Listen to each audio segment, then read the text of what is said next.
Hi guys, Mr. 3D Hero here, and welcome to today's latest loadout video.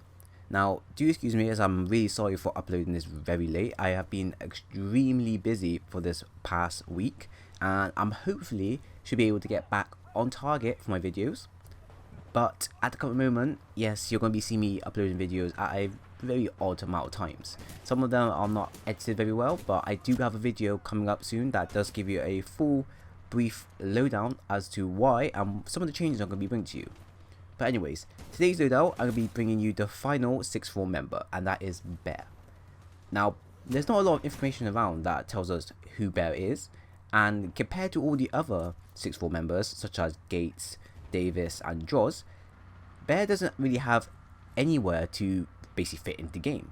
He's one of those mysterious characters. We don't know nothing about him. All we know is he's kind of like a second command for Gates, and I would really love to see him be introduced in some way or form.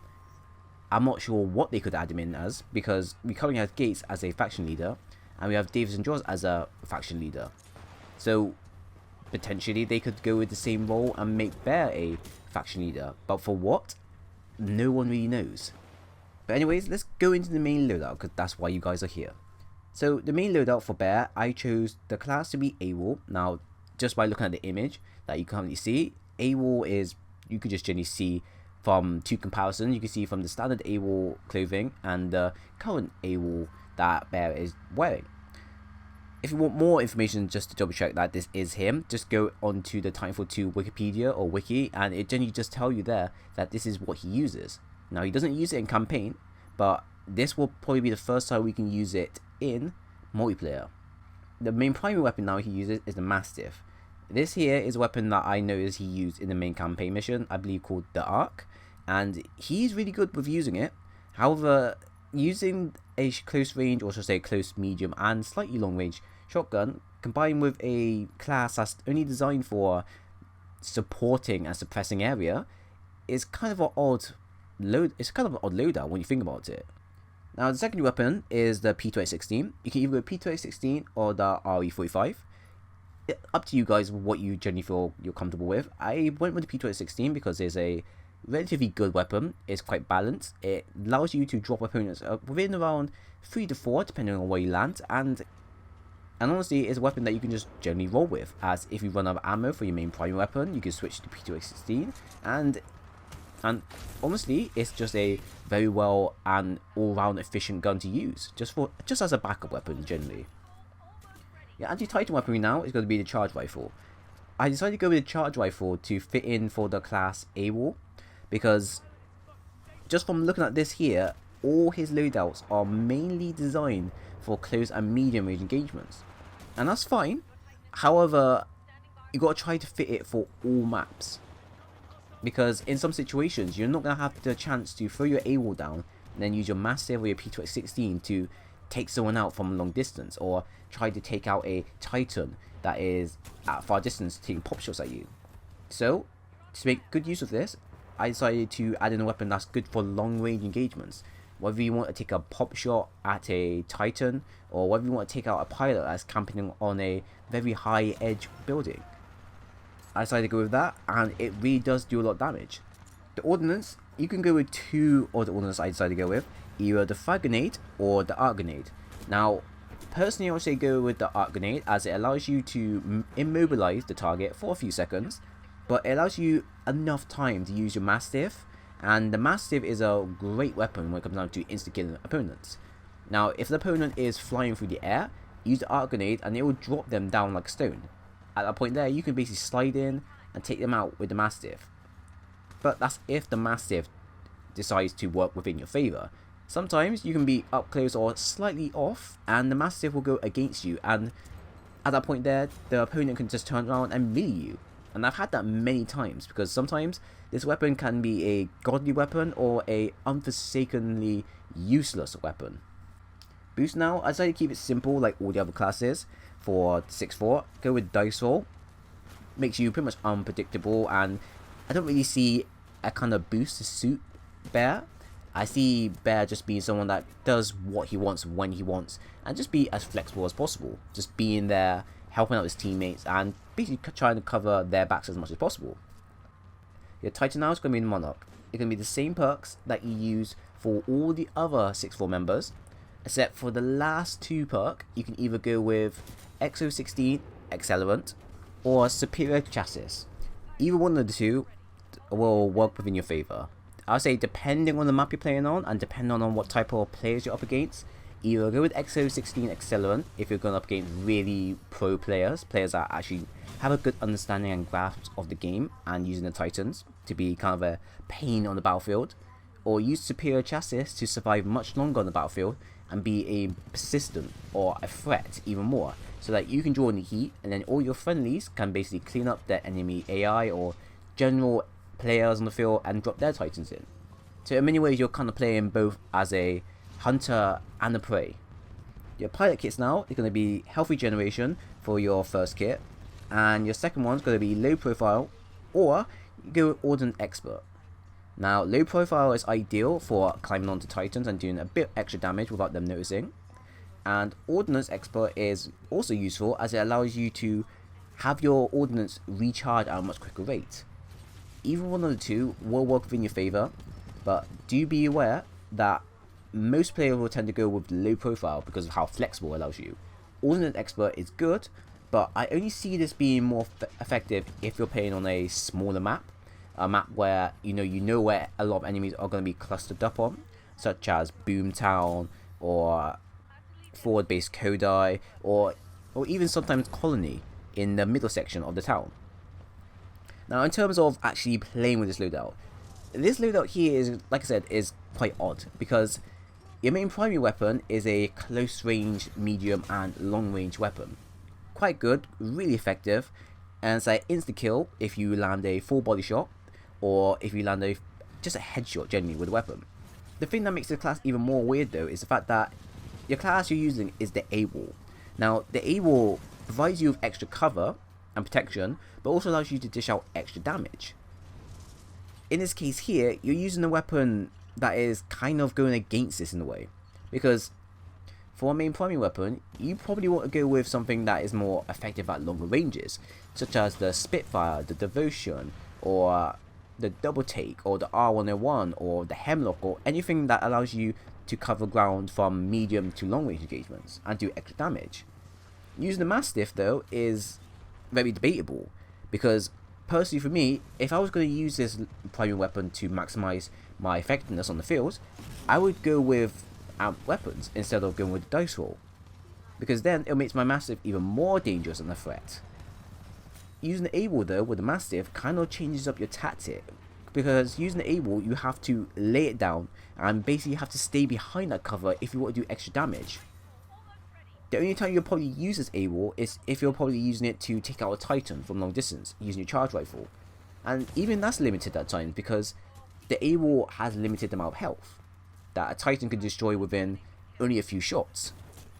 So it's very debatable of how you want to go about using this loadout to basically be really effective on the field. Personally for me, I see this loadout being more of a supporter loadout, something that you would go off and help your friendlies with. So say if for example you're in a group with your buddies in a close range map, say for example like Boomtown, or for example Complex, or even Crash Site, what I would ideally do is focus on my teammates and focus on where they're receiving heavy firepower to.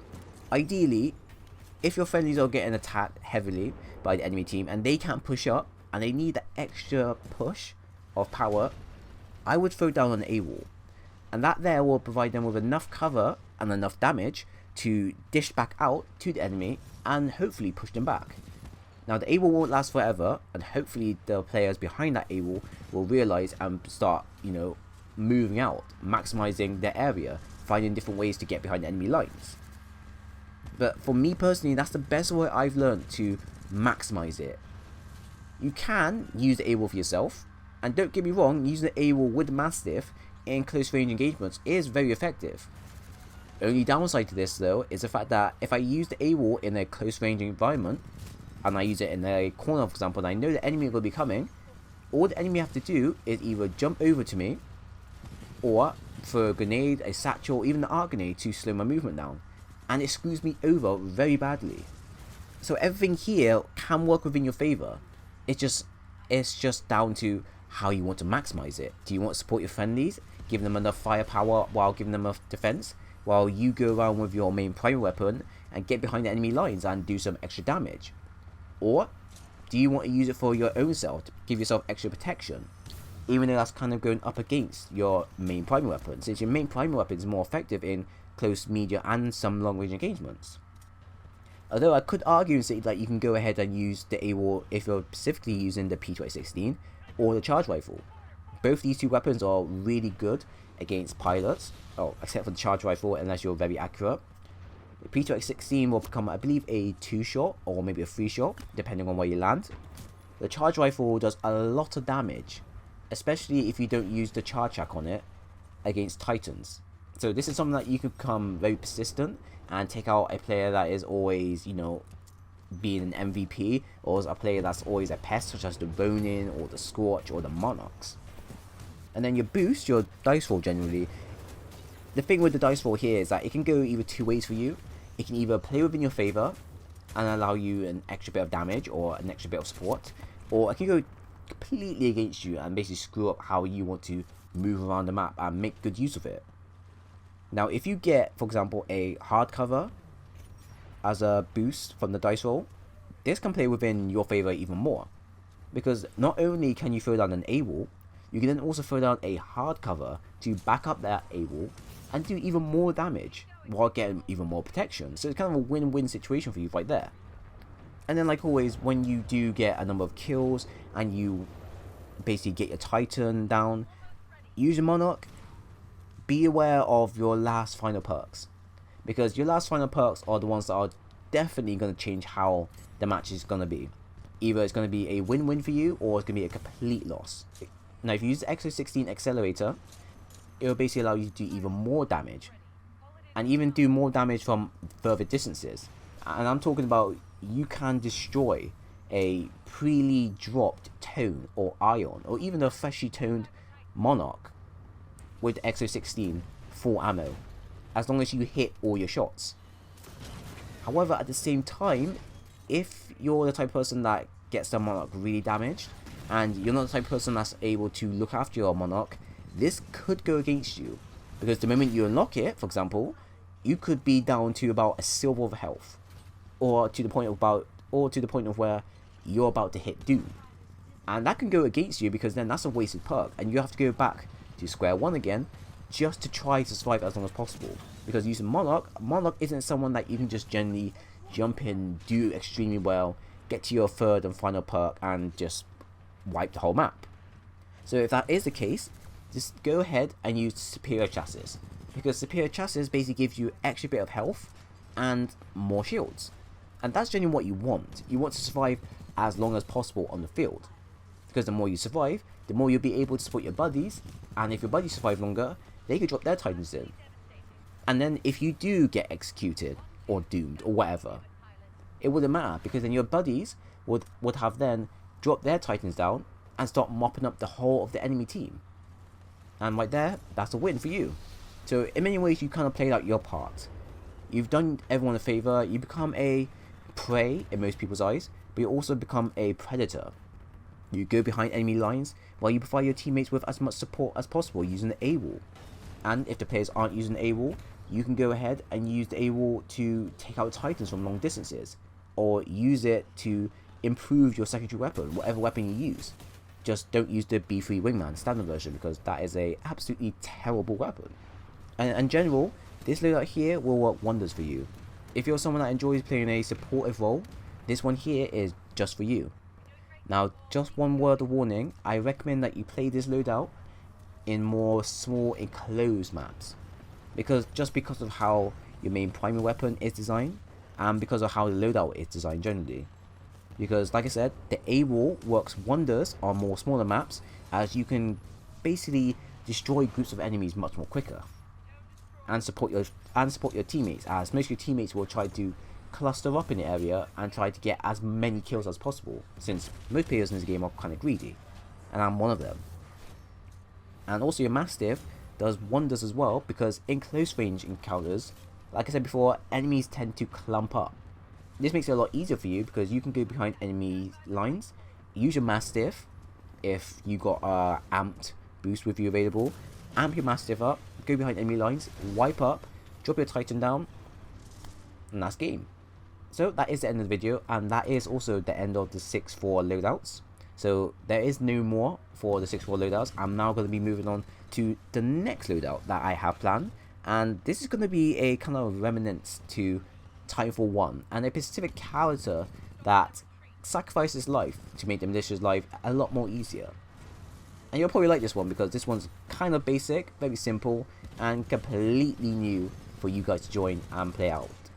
So that is the end of the video. I do hope you enjoyed it. If you did, then leave a like, a comment, and subscribe for more. If you didn't, then by all means leave a dislike. I'll understand and I know what to improve on in the nearby future. So once again guys, thank you all for watching, and I do hope to see you all again soon.